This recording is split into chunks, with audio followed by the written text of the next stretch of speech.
નોકરીની ઉપયોગિતા શું છે જીવનમાં? પૈસા આવતા રહે જેથી તમે તમારા જુઠ્ઠા જીવનને અને જુઠ્ઠા સંબંધોને ઈંધણ આપતા રહો, ઈંધણનો પુરવઠો કરતા રહો. નોકરી એટલા માટે જ કરો છો ને? કહો. અને નોકરી કોના માટે કરો છો? ચોક્કસ કહો. તે કમાઈ ગઈ ક્યાં?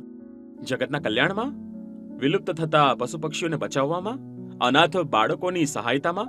વૈજ્ઞાનિક છે જે પોતાની પ્રયોગશાળામાં પ્રયોગ કરી રહ્યા છે, પરંતુ તેમની પાસે સંસાધનો નથી. તમે તે વૈજ્ઞાનિકો પાસે જઈને તમારી કમાઈ આપી દીધી. તમે એટલા માટે તનતોડ મહેનત કરો છો, તમે એટલા માટે જલ્દી જોબ હોપિંગ કરો છો. થોડો પગાર વધવો જોઈએ. પગાર નહીં વધે તો આ જે નાની ચકલીઓ શહેરોમાંથી ગાયબ થતી જાય છે તેને બચાવશે કોણ? પગાર નહીં વધે તો જગતમાં આ જે ધર્મ પૂરો થતો જાય છે તેને બચાવશે કોણ?